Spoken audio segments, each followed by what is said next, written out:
I'm talking today to Justin Lyon of Simudyne, who's just given a keynote at NextGen 14. Justin, you were very much talking about digital skills in the world today.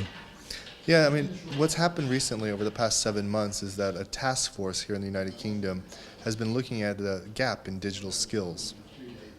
And I think within that, you then went on to talk about sort of four sort of fundamental areas. I mean, yes, what the researchers identified was 6 areas, and of those we sort of highlighted 4 of them. And one of them being around the gap in the perception of the importance of digital skills versus the reality.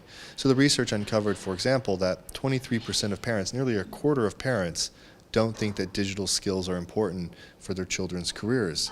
And yet our very species' survival is inextricably is linked to our ability to use science and technology to improve the lives of ourselves and our children's children. That's really scary, actually, isn't it? Well, I think so. I mean, if you also look at the types of skills that are required in the 21st century, whether it's engineering or computer programming, I think one of the key things that we've discovered is that there's a perception that digital skills are only for, boys who eat pizza and play video games in the basement. But we need more women in technology. And what I think is really fascinating is if you look at the tech third sector, which is sort of informal learning opportunities, we're finding things like Code First Girls and other programs that are helping young girls become programmers and learn the skills that are going to help them help us.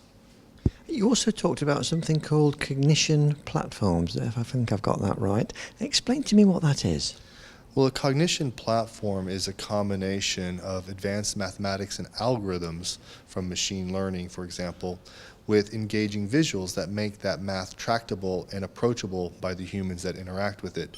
Much like a fighter pilot will train for thousands of hours, literally until the day they retire, these cognition platforms allow our executives and our policymakers to generate, test, and refine their ideas before taking action in the real world. And this safe synthetic environment is really powerful and helps us make radically better decisions. So we're not talking about man versus machine here. We're not bringing Terminator to life, are we? No, absolutely not. I mean, there's a lot of popular culture fears about this sort of computers versus the humans, and it's absolutely not about that.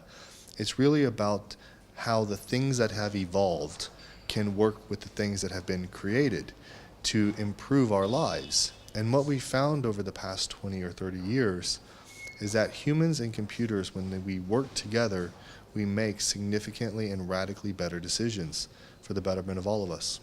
So, when the youngsters are getting told off for playing on their computers all day, their response should be to their parents that really they're just improving their digital skills. I mean, certainly, if you think about it, the founder of SimCity, Will Wright, was inspired by a very famous engineer called Jay Forrester at MIT, and the underpinnings of that model, that game, if you will, that simulation of fake cities, is the same mathematics that underpins what we're doing for real. It's SimCity for real cities. So to some extent, yeah, playing these games is exposing them to things that in the 21st century we'll increasingly use.